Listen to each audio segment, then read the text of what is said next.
Olá, eu sou a Maria Isabel e vou falar hoje com vocês um pouco sobre o conceito de políticas públicas e os principais pontos e nós relacionado a esse campo de estudo e prática. O termo política pública, ele é um conceito bem recente e amplo nas ciências políticas, né? E segundo Caldas, Sec e Rodrigues, que são os três autores da bibliografia deste curso, política pública, enquanto campo de estudo, ele surge mais ou menos há uns 80 anos. Né? É um campo intersetorial que abarca a economia, as ciências sociais, a administração e, obviamente, um pouquinho do direito, principalmente o direito constitucional e o direito administrativo e também as relações internacionais. Né? Então, ele é um campo intersetorial que abrange várias áreas de conhecimento. Né? Foi a partir mais ou menos da segunda metade do século XX, então, que a produção acadêmica, principalmente norte-americana e europeia, se debruçaram sobre estudos que tinham como objetivo analisar e explicar o papel do Estado. Uma vez que a gente pode colocar aqui, as instituições administrativas, elas impactam e regulam os diversos aspectos da vida da sociedade e de nós como cidadãos. Então, para entender o que é a política pública, eu coloco que primeiro a gente precisa entender o que é Estado, porque o conceito de Estado e o conceito de política pública são conceitos imbricados. Então, para isso, vamos tentar olhar um pouquinho sobre o que é o Estado. A função que o Estado ele desempenha na nossa sociedade, ele sofreu inúmeras transformações com o passar do tempo.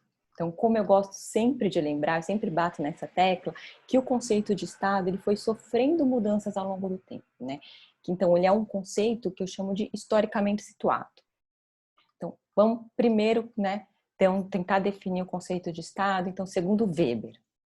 Weber ele deixa claro que o Estado ele resulta de um processo histórico de concentração de poder que ocorreu na Europa, no final da Idade Média e no começo da Idade Moderna. Não dá para definir com exatidão a data de nascimento do Estado, mas se a gente forçar um pouquinho a barra, então vamos pensar que mais ou menos no final do século XVI, começo do século XVII, talvez até um pouco antes, a gente pensar em Thomas Hobbes com a grande obra do Leviatã. E para o Weber, o Estado ele é uma instituição que detém o monopólio legítimo da força física. Isso em contraposição ao exercício da violência privada por interesses individuais e privados. E a gente não pode esquecer que tudo isso ocorre dentro de um determinado território muito bem definido, com fronteiras. E é desse processo de construção do Estado que nasce, então, o conceito de nacionalidade e de cidadania moderna. Então, é um indivíduo que pertence a um determinado território, está sob uma tutela do Estado e ele é detentor de direitos e deveres. Então, quando eu afirmo para vocês que o Estado ele é um conceito historicamente situado, o que eu quero dizer? Que o Estado, como na época de seu nascimento, no século XVI e XVII, ele não é mais o mesmo Estado na atualidade. Por quê? Porque o contexto socioeconômico mudou, a sociedade mudou, então a forma de atuar do Estado muda também. Então, no século XVIII e no século XIX, os principais objetivos do Estado eram o quê? A segurança pública e a defesa externa contra ataques inimigos. Então, o conceito de Estado-nação, ele está relacionado com a preocupação com as fronteiras, principalmente. Não só, mas uma das questões que a gente está apontando aqui. Entretanto, com o aprofundamento da expansão da democracia, as responsabilidades do Estado, eles se diversificam. Então, principalmente se a gente levar em consideração o desenvolvimento do capitalismo e o advento da globalização. E com isso, a sociedade ela se complexifica e, por consequência, o papel de intervenção do Estado na vida social também se complexifica. Rodrigues, que é, mais uma vez, que é uma das bibliografias desse curso, ele coloca muito bem ao afirmar que as transformações históricas do Estado, elas acarretam não apenas numa organização burocrática do Estado, ou seja, uma máquina robusta de administração pública, mas ela também né, ela se transforma no reordenamento jurídico do Estado, né, no reconhecimento por parte do Estado dos direitos do cidadão. E é com isso que isso se expressa principalmente com o nascimento do Estado de Direito e do Estado de Bem-Estar Social.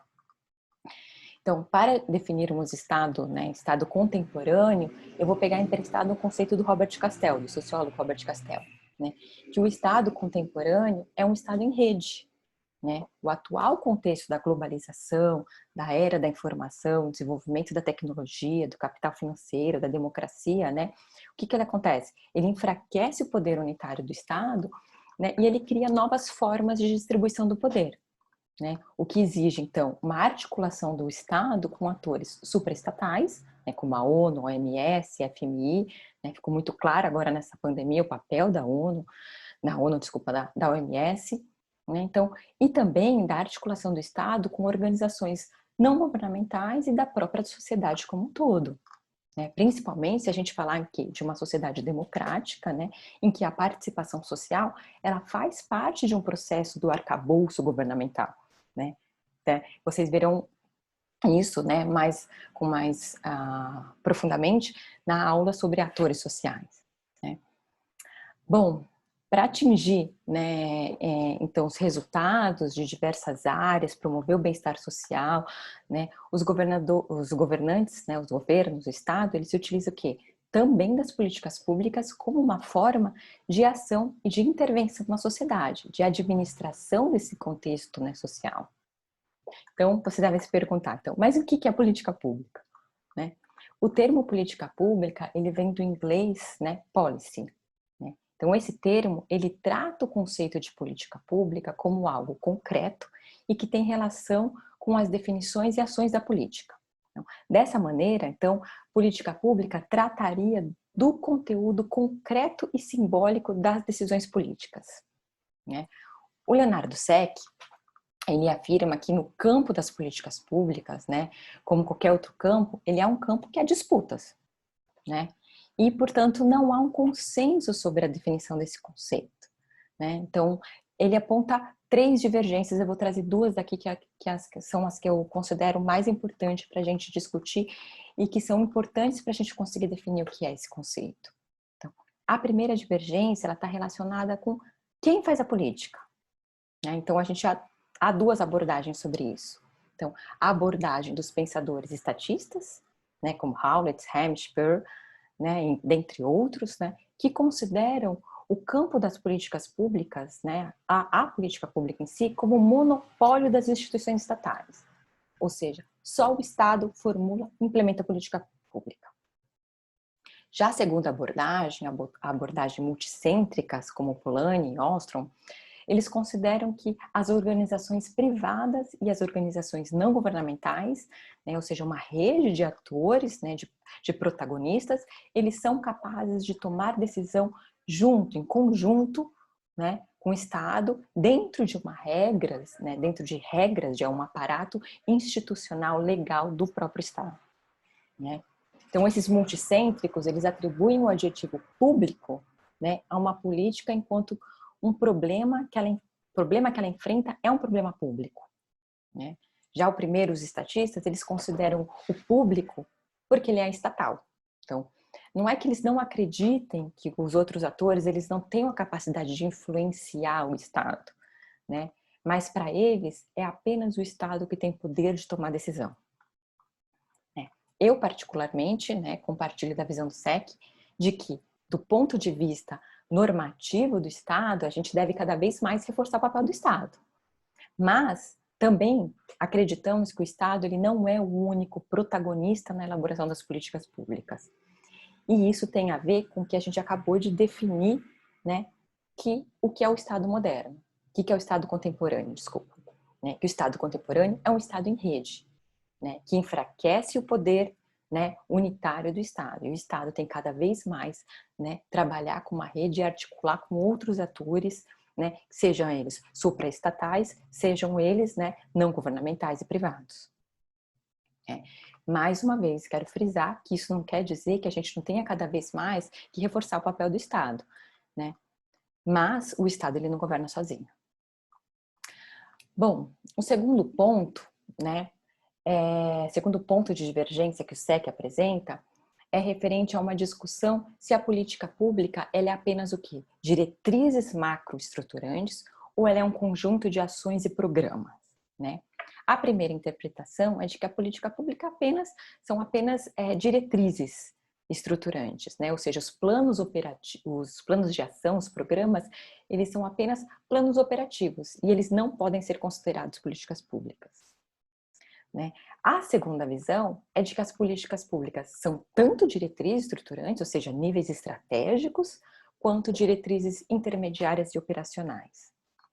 E mais uma vez aqui, né, eu compartilho a visão do SEC de que as políticas públicas, elas são muito mais do que diretrizes, né? Nesse caso, quando a gente vai analisar uma política pública, a gente tem que analisar tanto os seus planos e programas, né, quanto políticas nacionais, políticas regionais, estaduais e municipais. Ou seja, ela é um composto, né, de diretrizes, planos e ações, né, governamentais. Bom, com base nessa divergência que eu apresentei para vocês, né, já dá para ter uma noção de que a política pública, ela tem relação com o Estado, ela tem relação com atores sociais, elas são diretrizes governamentais e elas também são planos operativos, né? E vou apresentar então para vocês agora 4 definições de autores diferentes, né, para mostrar para vocês, mas que eu quero que vocês prestem atenção que essas 4 definições elas são complementares de alguma forma, tá? Então, a primeira é a de Caldas, né, que considera que políticas públicas podem ser definidas da seguinte forma. Então, vamos abrir aspas aqui. Políticas públicas, elas são um conjunto de ações e decisões de governo voltadas para a solução de um problema na sociedade. Caldas, ela também compartilha com o SEC, como eu apresentei para vocês, de que políticas públicas são diretrizes estratégicas, né? Quer dizer, não são só diretrizes estratégicas, elas são muito mais do que isso. Para eles, a política pública, para Caldas, né, políticas públicas são a totalidade de ações, de metas, de planos de governo, sejam eles nacionais, estaduais e municipais, né? E que essas políticas, elas traçam, né, objetivos para alcançar o bem-estar da sociedade e do interesse público, né? E para o SEC, as políticas públicas, então, elas se materializam como programas públicos, projetos, leis, campanhas publicitárias, inovações tecnológicas, subsídios governamentais, rotinas administrativas da máquina pública, né? Decisões judiciais, né? E tudo isso coordenado por uma rede de atores, tá bom? Rodrigues, ela define com a política pública como uma intervenção do Estado no ordenamento da sociedade por meio de ações jurídicas, sociais e administrativas, né? Eu vou trazer aqui para vocês a quarta visão, que é do professor Marco Aurélio Nogueira, que está no Dicionário de Políticas Públicas da Unesp, mas que eu acho muito interessante a noção dele, a definição dele de políticas públicas. Então, para ele, políticas públicas são intervenções planejadas do poder público em uma situação social que é considerada problemática. Então, as políticas públicas são um tipo de ação específica de política, de ação política, né, de uma manifestação do Estado, né, e da sociedade no contexto contemporâneo. E ele coloca aí que tudo isso ocorre né, essa definição dele ocorre dentro de um contexto democrático, tá? Então, eu apresentei aqui para vocês 4 definições distintas, como eu disse, né, mas que eu acho que elas são complementares, e eu não sei se vocês prestaram atenção, mas o que elas têm em comum, essas 4 definições, né? Eu gostaria de chamar a atenção de vocês que elas têm em comum o quê?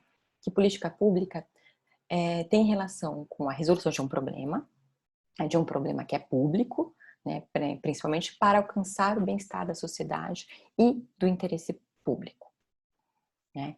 Então, ela tem a política pública, o conceito de política pública enquanto ação, ela está relacionada também, né, além do que eu falei para vocês da definição de Estado, a uma definição do que é um problema. O que é um problema público, né? Então, para isso eu vou trazer o que o Matos define como problema público, o professor Carlos Matos, né?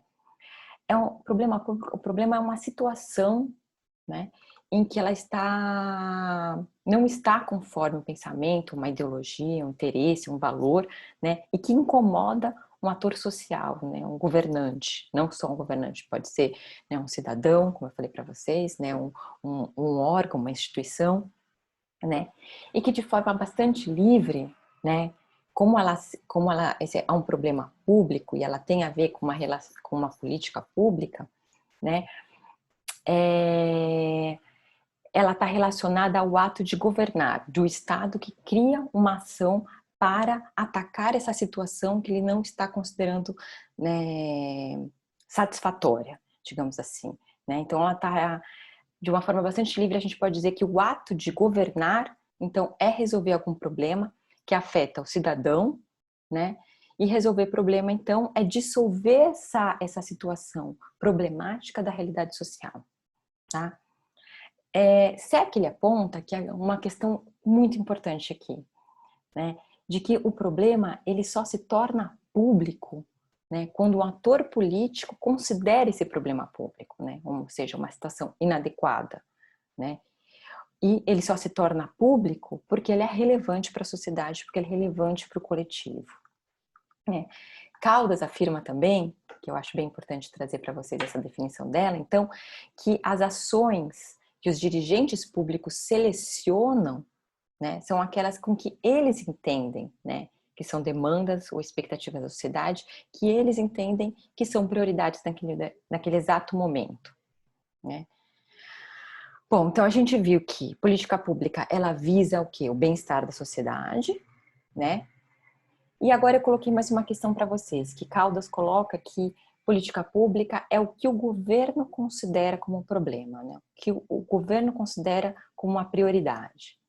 Então, sendo assim, eu pergunto para vocês, a gente pode afirmar, então, que o bem-estar da sociedade, ele é definido pelo governo? Então, mais ou menos, essa seria a minha resposta para vocês, né? Então, de novo, porque eu vou colocar a questão para vocês, porque o Estado, ele não governa sozinho, né? Então, para resolvermos isso, eu acho que a gente tem que, então, voltar para aquela definição de quem governa, que eu coloquei para vocês, né? Da visão multicêntrica ou estatista, né? Então, que eu compartilho da visão multicêntrica, né? Porque o Estado, ele é um Estado em rede. Então, muitas demandas da própria sociedade, a própria sociedade, ela acaba trazendo, né, as necessidades dela para os governantes. Então, há uma relação entre a sociedade e o Estado, né, na definição do conceito de política pública. Não. A sociedade civil, ela faz demandas o tempo inteiro para os seus representantes, sejam eles deputados, senadores, vereadores, né? E estes se mobilizam dentro do poder executivo, né? Também foram eleitos como prefeitos, governadores, né? Inclusive o presidente da República, né? Para quê? Para que eles atendam às demandas da população, né? As demandas da sociedade, elas são apresentadas aos dirigentes públicos por vários meios, né?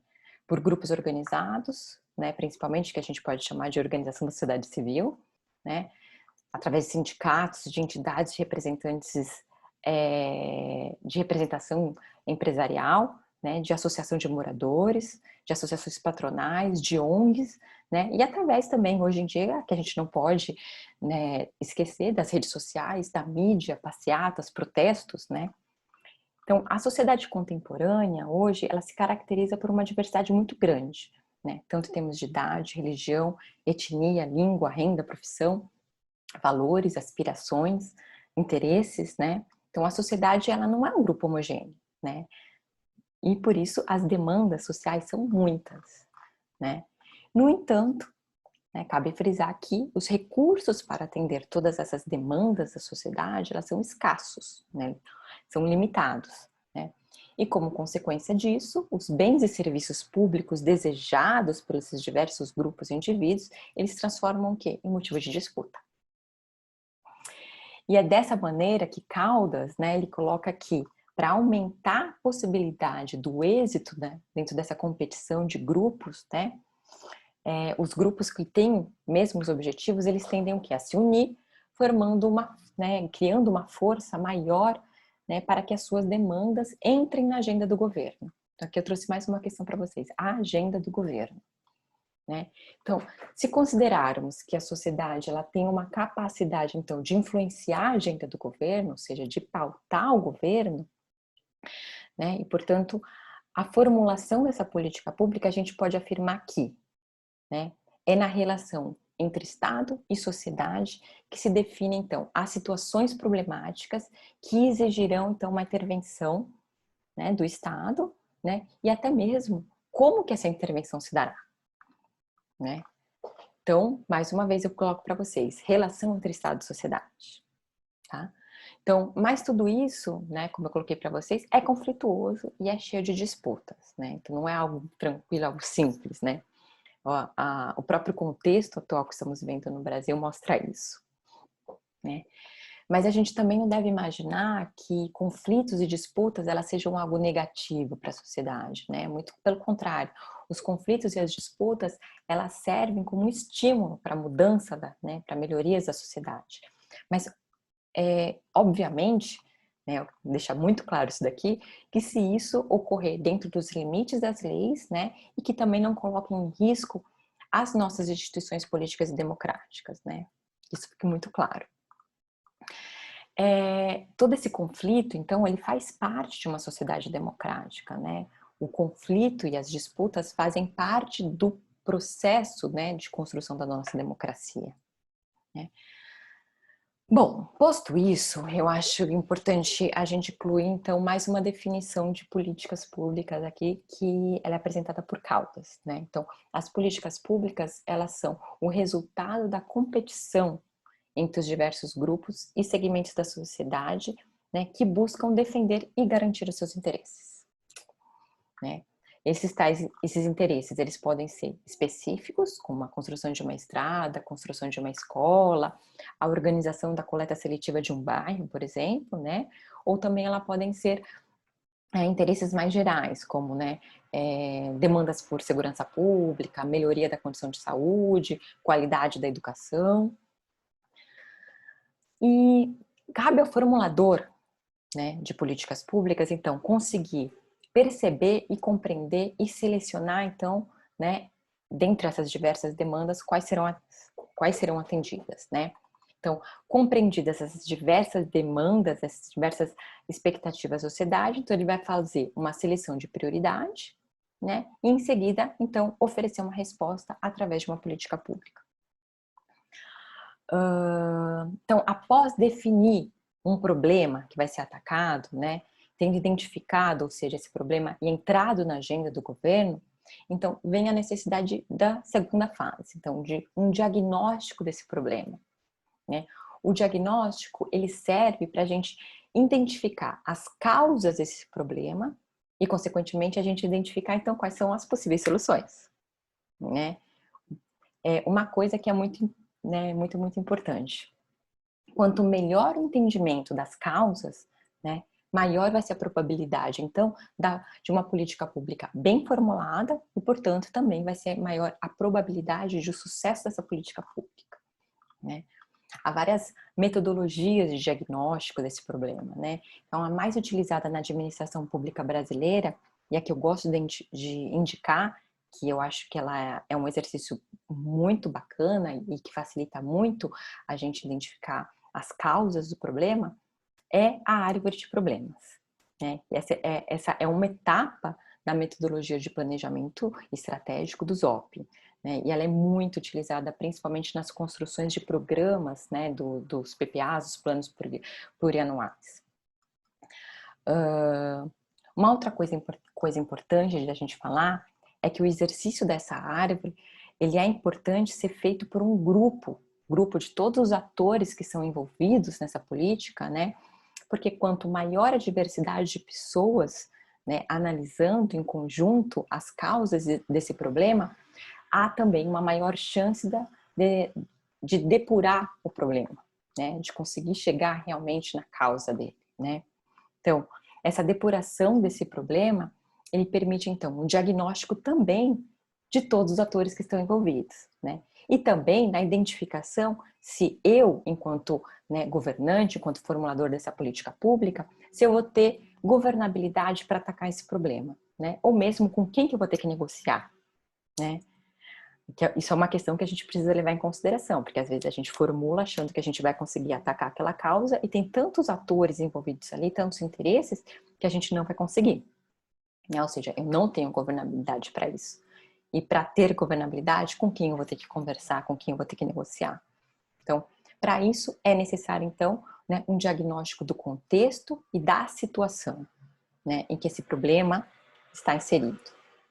Bom, fugi bastante daqui, vamos voltar então para a questão da agenda que eu estava falando antes, né, e das demandas sociais, né, que eu acho importante a gente frisar mais uma questão, né. É importante a gente frisar que, né, que apenas a existência de grupos e de atores, né, na sociedade que apresentem reivindicações ou demandas, isso não quer dizer, então, que essas demandas vão ser atendidas, né?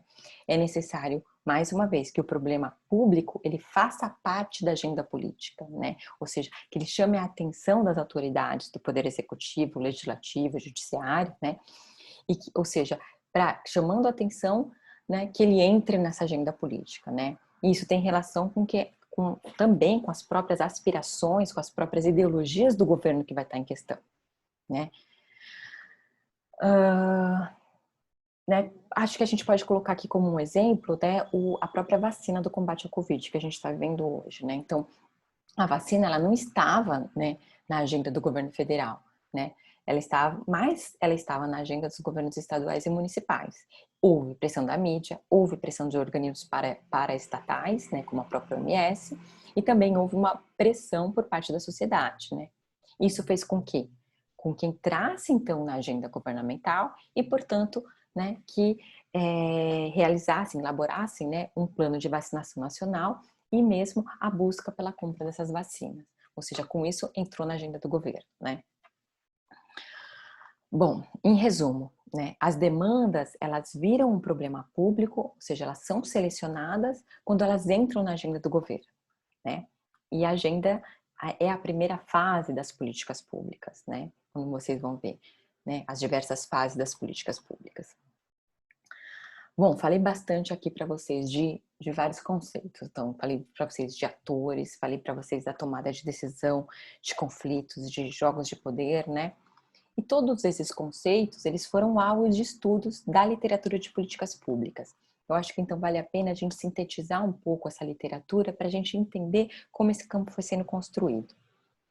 Então, desde a década mais ou menos de 30, 40, com o despontar, né, do campo das políticas públicas enquanto uma ciência, né, surgiram estudos, né, para tentar entender por que algumas políticas públicas conseguem ser implementadas e outras não, né? Quem toma a decisão, né, e como, principalmente, essa decisão é tomada.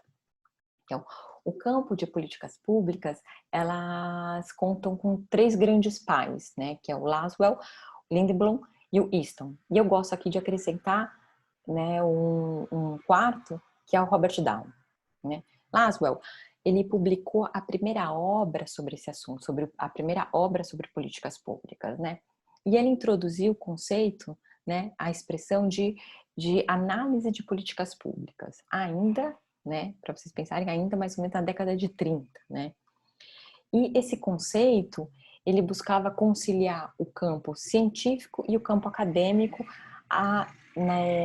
com a produção empírica dos governos, né, como uma forma de estabelecer um diálogo entre cientistas sociais, né, grupos de interesse e o governo. Tá?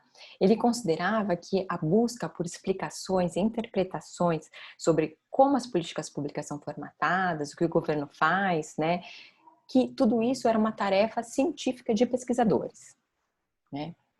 Em seguida, veio Simon, na década de 50, que introduziu o conceito de racionalidade limitada dos decisores públicos, né, dos policymakers. Então, para o Simon, né, a racionalidade desses decisores públicos é sempre limitada, por quê? Porque os problemas sociais, né, possuem muitas vezes informações incompletas, né? As informações são imperfeitas, né? E o tempo da tomada de decisão também. E há uma questão que ele traz, né, interessante, que às vezes o próprio autointeresse desses decisores pode influenciar, né, nas tomadas de decisão. E ele coloca que a racionalidade ela pode ser maximizada até, né, até um certo ponto que ele considerava satisfatória, através de criações de um conjunto de regras e de incentivos, né? E que esse conjunto de regras e incentivos enquadrariam o comportamento desses atores, né? Modelariam o comportamento na, na direção de resultados desejados, né, para a sociedade. Então, impedindo, inclusive, a busca, né, por interesses próprios. O argumento dele era de que a limitação da racionalidade desses decisores públicos poderiam ser minimizadas, então, através de um próprio conhecimento racional, vamos chamar assim, tá? Em seguida veio o Lindblom, que olhou para os seus colegas anteriores e falaram, não é bem assim que a coisa funciona, né? Ele questionou a ênfase desse racionalismo, né, de Laswell e Simon, afirmando que, né, as decisões das políticas públicas, elas não são tão racionais assim, muito menos tão deterministas assim. Então, ele propôs a incorporação de outras variáveis, né, à formulação de políticas públicas e à própria análise das políticas públicas, né? Essas variáveis são a relação de poder, a integração entre diversas fases do poder decisório, né? E que essa decisão, né, ela não tem um começo e um fim, né? A decisão dos tomadores de decisão, dos policymakers, né, elas acontecem em todas as fases das políticas públicas, né? Para vocês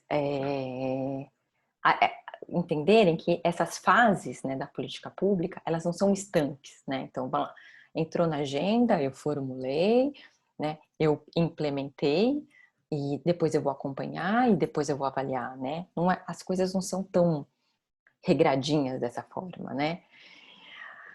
Então, Lindenblum, né, ele propõe que as políticas públicas, elas precisam incorporar outros elementos à sua formulação, que não é só racionalidade, né? Então, é necessário para ele, né, olhar o papel das eleições, o papel da própria burocracia dentro da administração pública, né, dos burocratas que implementam essas políticas públicas. Quem são eles, né? Quais são as suas aspirações? Quais são os seus conhecimentos sobre isso, né? Então, também os próprios partidos políticos e os grupos de interesse, né?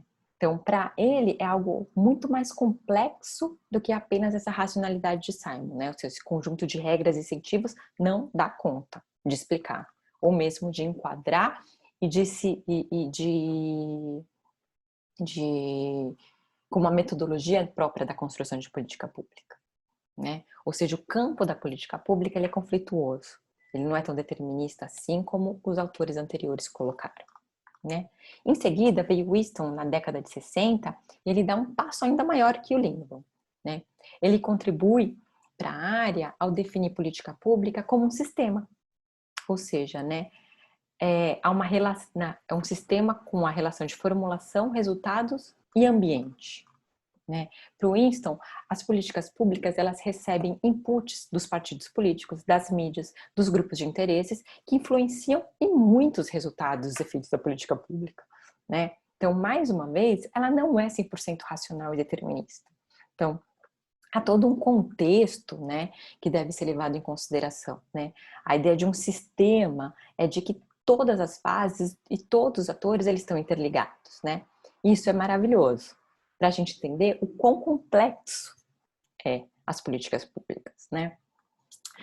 Em seguida veio Robert Down, né? E nessa mesma linha que os estudiosos que inseriram a política pública, né, como algo a mais do que uma questão racional, né? O Robert Down ele traz uma visão do contexto de poder, né? Ele segue o que ele chama de uma visão pluralista das políticas públicas, né? Da política em si como um todo, né? Então, ele vê o Estado, na sua essência, como uma manifestação, né? Ele não vê, na verdade, o Estado como uma manifestação única de poder, né? Ou seja, ele vê o Estado na sua multiplicidade de manifestação que advém da sociedade organizada. A formulação, a formatação das políticas públicas, né, para o Down, ela vem dessa noção de poder, de uma visão mais ampla e mais larga, digamos assim, né? Dessa forma, ele vê que o ambiente democrático, né, é favorável para a participação. Nesse ambiente democrático, há vários atores, né, que influenciam o Estado. Né? Há grupos organizados que ajudam o tempo inteiro o governo a formular suas políticas e a definir as suas ações. Né? Nesse contexto, né, então, mais na linha do Easton e do Lindblom, né, e como uma crítica, de certa forma, ao Simon e ao Laswell, né, para o Robert Down, as políticas públicas, elas se definem menos, então, pela racionalidade dos seus decisores e mais pela capacidade da sociedade civil de influenciar as ações do governo, né? Obviamente, gente, tudo isso dentro de um contexto democrático, tá bom? Então, hoje em dia, já há algumas críticas também dessa visão do Down, afirmando que o processo de política pública não é tão democrático assim, né? Que há jogos de poder, de interesses internos, visões ideológicas do governo, né? E que muitas vezes podem determinar, né, o campo das políticas públicas. Mas o que eu acho que é um grande ganho dessas teorias é demonstrar o quão complexo é o campo da política pública, né? E a quantidade de atores que podem influenciar, né? E principalmente que a política pública, elas são processadas na relação Estado-sociedade, né? Isso eu acho que é o principal daqui. Acho que se vocês conseguirem entender, né, isso, eu vou sair feliz, né, dessa conversa. Então, vamos falar, acho que um pouquinho agora sobre os tipos de política pública, né? Dentro do campo específico das políticas públicas, alguns modelos explicativos foram desenvolvidos, né, para entender melhor, então, como e por que o governo ele deixa de fazer algumas ações, né? E como essas ações repercutem na vida do cidadão, né? Então, vários modelos foram desenvolvidos de políticas públicas e eu vou apresentar aqui para vocês um deles que é, de certa forma, o mais utilizado, o mais difundido, que é do Louis. Então, ele parte da premissa de que as políticas públicas, ela faz parte de uma política, né? Então, o que ele quer dizer com isso? Que cada política pública, ela vai encontrar diferentes formas e apoios, ou mesmo rejeição, né? E que há uma disputa em torno das suas decisões, né? Ou seja, elas passam por uma arena diferenciada, cada uma dessas políticas, né? E ele apresenta 4 delas, né? 4 formatos de políticas públicas, tipologias, como ele chama.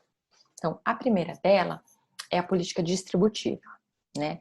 A principal função da política distributiva é a distribuir certos serviços, né? Bens, quantias, né? Dentro de uma parcela da população. Nesse caso, o poder público ele recorre a um fundo que é mantido pela sociedade, né, por meio do recolhimento de impostos, e ele direciona um certo valor para soluções que muitas vezes são consideradas urgentes, né? O impacto da política distributiva, elas são individuais, ou seja, elas são localizados, né? Aqui são privilegiados alguns grupos ou algumas regiões em detrimento do todo, da sociedade como um todo, né? Acho que um exemplo seria o direcionamento, por exemplo, de um dinheiro público para uma área que sofreu uma enchente, né? Um desastre natural, por exemplo, né? Como foi, por exemplo, no caso de Mariana, né? Com o rompimento da barragem da Vale, né? Então, esse é um tipo de política que ela é menos conflituosa e ela é muito mais pontual e direcionada, né? Então, para a arena de poder, né? Eu acho, vou pegar uma expressão aqui, como Cláudio Couto sempre fala, o professor Cláudio Couto, que é a política do toma lá da cá, né? Para isso ocorrer, há muitas vezes a necessidade de troca de favores entre os próprios políticos e os próprios governantes. A segunda tipologia é a política regulatória, né? Esse grupo, eles são mais, essas políticas, esse grupo de políticas, ela é muito mais visível, né? Tanto pela burocracia, né, pelos políticos, né, e pelos grupos de interesse, né? As medidas que as políticas regulatórias, elas estabelecem regras e padrões de comportamento, né? Elas são bastante conhecidas, então acabam sendo muito visíveis, né, pelo formato das leis, né? Por exemplo, as leis de trânsito, ou mesmo a lei de diretrizes de base da educação. Então, elas não fazem uma exceção de grupos sociais, né, como a política distributiva, ou uma seleção de uma determinada área de atuação, né? Elas regulam, né, de certa forma, como as outras políticas públicas, as derivadas, né, acabam, como elas vão ser implementadas. Então, ou seja, ela define regras, né? E ao contrário, mais uma vez, da política distributiva, a política regulatória, ela gera muito confronto e ela exige muita negociação. Tá? A terceira tipologia de política é a política redistributiva, né? A palavra redistributiva, então, ela está relacionada ao verbo, né, redistribuir, né? Então, aqui nessa arena, né, uma parcela da população que, né, normalmente são considerados privilegiados economicamente, eles são tributados, né, para fornecer serviços àqueles que atravessam alguns problemas básicos de sobrevivência, que são os considerados menos privilegiados economicamente.